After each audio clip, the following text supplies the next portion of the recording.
Queanbeyan Fire Station. My name's Troy, I'm the station officer on Appletoon, and we're here to give you a quick tour of our station. Joining me today is James.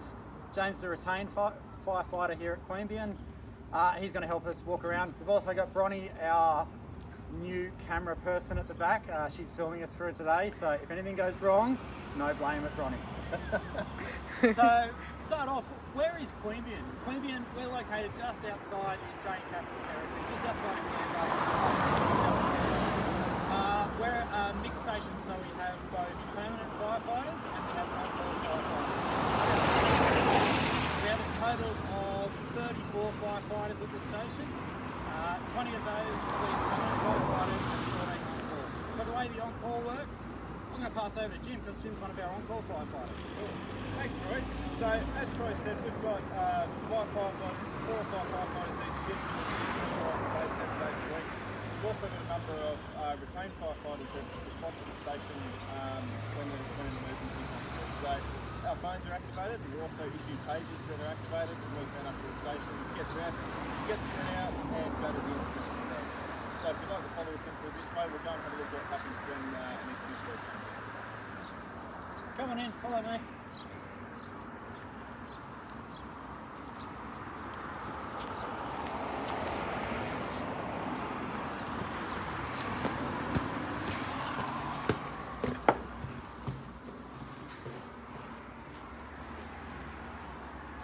Alright, so welcome to what we call the Watch Room in Fire and Rescue New South Wales. So as you can see, there's a fair bit of gear in here.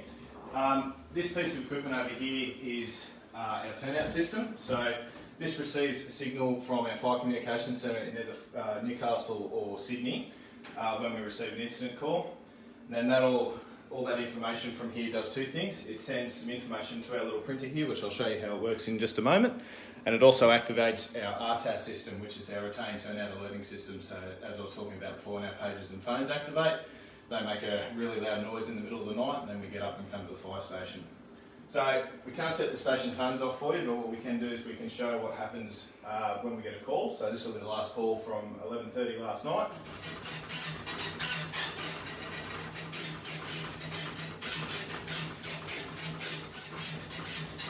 Might seem a bit archaic, but it's one of the most reliable things that you'll ever find in the fire brigade. So once the call comes in, there'll be a loud noise, and then Troy, the station officer, and the motor driver will come in here, and this is all the information that you need to know about what sort of incident you're going to. So we can see here that both our pumping appliances, which we'll look at later, have been assigned to this job, RP428 and Pump 428.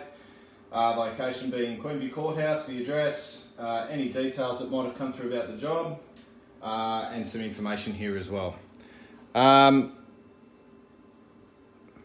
That's about it for the print. So over here too, we've got a display set up that shows us how many retained firefighters are on duty at that particular point. We've got a system where we self-manage our availability through a system called Garten, and this is a display so that anyone that rolls in here can see that we've got X amount of people available at any one time. So that's the retained firefighters that are available at the moment. Anytime that we get any occurrence happening in the fire station as well, we have to record it for legal reasons. So anything that happens with the trucks, any visitors or anything like that, we have to record in our occurrence book here. It's online, but we used to have a large book where all that information was recorded, and now we just do everything online. So that's about it for the watch room. If we want to turn around, sorry, I forgot one thing. So when we get an incident turnout, Queanbeyan's quite a big place. It has about 45,000 people living in it, and we need to figure out where to go, especially the motor driver or the firey who drives the fire truck to the job. So you can see here, we have to figure out exactly where to go without relying on GPS most of the time as well. So this is a map of Queanbeyan and the surrounds, and the first thing the motor driver will figure out where they need to go is they'll come to the map and figure out, sweet, let's go here. I know exactly where to go. These are our radios for our pumper and our rescue pumper as well. And this little piece of gear over here too is how we test our gas detector, which we'll have a bit of a look at later on this afternoon. So I'm going to throw you over to Troy now, who's going to give us a bit more of a tour of the station. Come for a walk, we'll see what else we can find. So if we head in here, this is the station officer's office. It's where we hold meetings, where we discuss with it, where I fill out all the fire reports. Just a regular office, but it's in a fire station. Keep heading through this way, and we're into the mess room.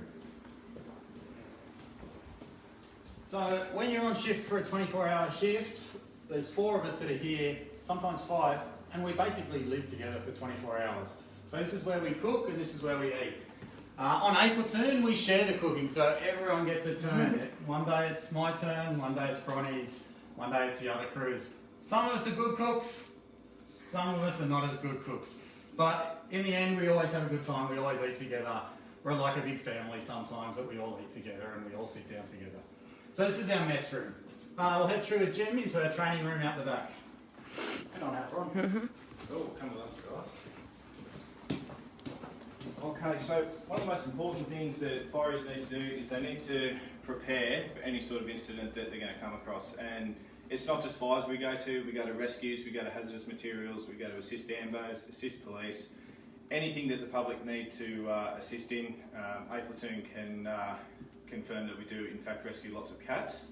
But whatever the incident is, we need to prepare really well for it. So this is our training room where we'll sit down. Both the permanent and on-call firefighters will come down and do their theoretical training.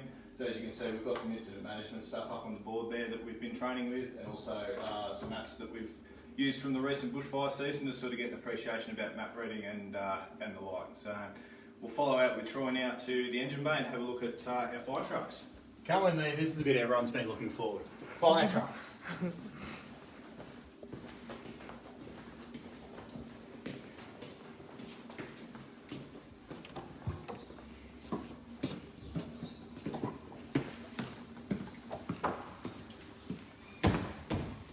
Okay, so this is our engine bay at 4 to 8 Queanbeyan Fire and Rescue.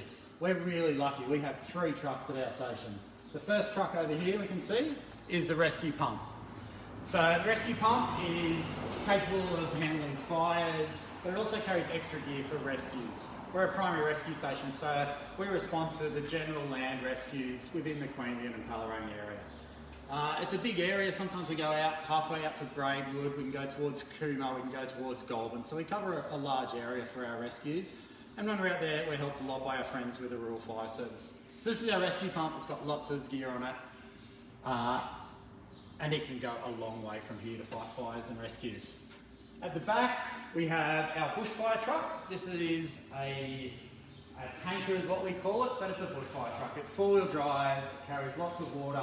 It's got protection systems up the top for if the fire comes near the truck to protect the firefighters. And over summer during our bushfires, it covered a lot of the state. It was up down in Bega Valley and in the Shoalhaven. It was a really useful truck for that. And then our last truck over here is Pump 4 to 8. Pump 4 to 8 is our retained or on-call or firefighters truck. It's a little bit smaller than the rescue pump, but it can carry, how many people is it, Jim? 6 people? 6 people. 6 people on that, so it actually carries more people than the rescue pump, but doesn't carry the rescue gear, but it's a great truck for firefighting. So that's our trucks here. We did have one more during the bushfires that sat in the back here, but as the bushfires are over and we've calmed down and we're back to regular business, we don't have that one with us at the moment. But we do have that spare bay just in case we need anything. So that's about our tour of Queanbeyan Fire Station for today. Thanks for coming along. Thank you for Jim for helping me out. Thank you to Troy. Thank you very much for listening, guys. And our fantastic camera person, Brian. Awesome. Make sure you come back at 3 o'clock this afternoon where we're going to open up the lockers on some of our fire appliances so we can see all the gear that we stow inside. Thanks for watching, everyone. Sweet. So, finished. There we go.